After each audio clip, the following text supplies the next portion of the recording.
السلام علیکم۔ آج کل بجٹ کے بعد جس مہنگائی نے سر اٹھایا ہے اس کی وجہ سے عام لوگوں کی غریب لوگوں کی چیخیں نکلنی شروع ہو گئی ہیں، کیونکہ پیٹرول کی قیمتوں میں اضافہ ہوا، اس کے ساتھ ہی بجلی کی قیمت بڑھا دی گئی، اور جو بجٹ پیش کیا گیا اس کو 29 جون کو باقاعدہ ایک گزٹ کی صورت میں ان تمام تجاویز سمیت جو حکومت نے IMF کی نگرانی میں پیش کی تھیں وہ بالکل منوان شامل کر لیا گیا ہے۔ اب پارلیمنٹ کی طرف سے جو ٹیکس تجاویز منظور کی گئیں اور فائنانس گیزٹ کا جو حصہ بنی، وہ اس بات کی واضح نشاندہی کرتی ہیں کہ حکومت زیادہ آمدنی حاصل کرنے کے لیے بے چین ہے۔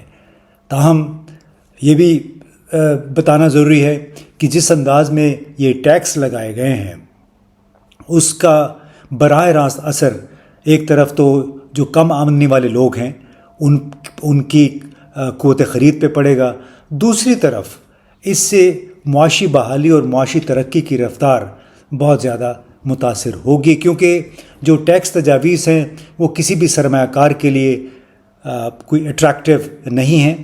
لہٰذا جو بنیادی ایک شرط ہے کہ کسی بھی ملک میں آپ نے سرمایہ کاری اور بزنس کرنے کی فضا کو ہموار کرنا ہے کہ ٹیکس کم ہونے چاہیے اور سرکاری اداروں کا عمل دخل کم سے کم ہونا چاہیے۔ لیکن موجودہ ٹیکس نظام کے تحت جو کہ لگتا ہے کہ پچھلے ٹیکس بجٹ سے کچھ مختلف نہیں ہے، فیڈرل بورڈ آف ریونیو کی جو مداخلت ہے وہ بڑھا دی گئی ہے۔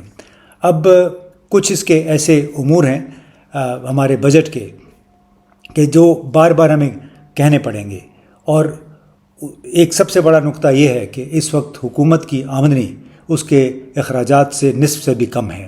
7ویں قومی مالیاتی کمیشن ایوارڈ کے تحت صوبوں کو منتقلی کے بعد وفاقی حکومت کی خالص آمدنی کوئی تقریباً 7,000 ارب روپے کے برابر ہوگی، جبکہ سود کی ادائیگی کے لیے اس حکومت کو 10,000 ارب روپے چاہیے ہوں گے، صرف سود اور اس پہ جو قرضے ہیں، کچھ اصل زر اور کچھ سود، اس کی ادائیگی کے لیے۔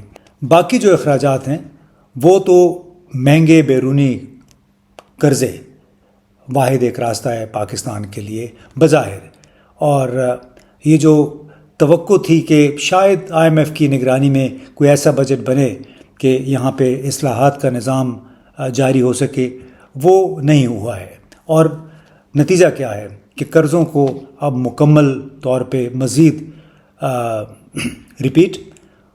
نتیجہ کیا ہوا، وہ یہ کہ ملک کو مزید مہلک قرضوں کے جال میں پھنسایا جا رہا ہے آہستہ آہستہ۔ اس کے لیے کوئی تجویز نہیں ہے۔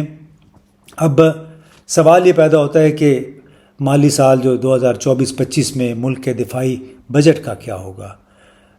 تقریباً تمام دفاعی اخراجات جو کہ اس وقت ہمارا ویسے بھی قرضوں کی یا سود کی شرح 20% ہے، اس کے ساتھ وہ یا تو ہمیں بیرونی ممالک سے قرضے لینے یا اندرونی وسائل سے کمرشل بینکوں سے قرضے لینے پڑیں گے اتنی بھاری شرح سود پہ ہمارے دفاعی اخراجات پورے کرنے کے لیے۔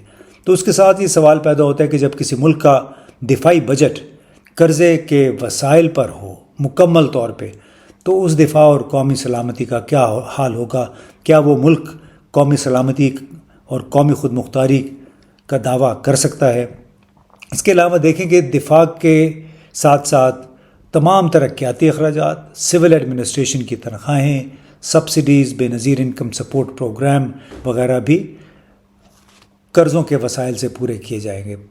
تصور کریں کہ کس قدر قرضے یہ ملک لے گا۔ اب کم از کم موجودہ حالات میں بڑا مشکل ہے، کوئی سامنے وجہ نظر نہیں آ رہی امید کی۔ اب ایک ایسا نظام ہے جس میں ہمارے ریٹائرڈ جج، جرنیل لاکھوں میں پینشن لیتے ہیں، ہزاروں لیٹر پیٹرول ان کو مفت ملتا ہے، کئی ہزار فری بجلی کے یونٹ ان کو ملتے ہیں، مسلح افواج میں بریگیڈیئر اور اس سے اوپر کوئی ایک درجن ملازمین ہیں ان کے گھروں میں کام کرنے کے لیے سرکاری رہائش گاہوں پہ۔ اس کے علاوہ جتنے بھی فوجی افسران ہیں ان کے لیے گیسٹ ہاؤسز ہیں، 5 اسٹار گیسٹ ہاؤسز ہیں جہاں پہ بجلی کا بل کا کوئی حساب کتاب نہیں ہے، 24 گھنٹے ایئر کنڈیشنر چلتے رہتے ہیں یا پھر ہیٹر چلتے رہتے ہیں، اس طرح گریڈ 20 کے اوپر جتنے بھی جج جرنیل سرکاری افسران ہیں، سول ہوں ملٹری ہوں، ان کے پاس کم از کم 2 گاڑیاں ہیں، ان کے دفتر اور گھر پہ خدمت کے لیے ملازمین کی ایک فوج ہے. یہ بھی تو اخراجات ہیں اور بالآخر وہ بجٹ کا حصہ ہیں. بھلے کوئی یہ کہے کہ یہ تو مسلح افواج اپنے خرچے سے کرتی ہیں، لیکن وہ کاؤنٹ تو ہوتا ہے ہمارے دفاعی بجٹ میں. اب کیا اس کا کوئی حل ہے؟ بالکل اس کا حل ہے. کئی ماہرین اقتصادیات ہیں، اس میں ڈاکٹر اکرام الحق ہیں، ڈاکٹر اشفاق حسن ہیں. ان کا جواب اس کے لیے یہ ہے کہ سب سے پہلے تو شرح سود کو جون 2025 تک 20.5 سے 13-14% تک لے آئے.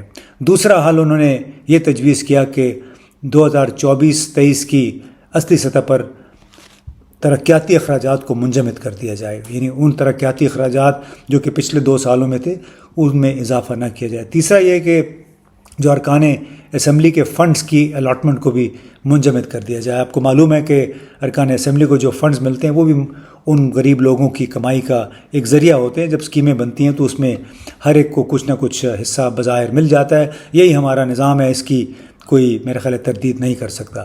چوتھا یہ ہے کہ جو MNAs کے سفری الاؤنس میں کوئی اضافہ نہ کیا جائے.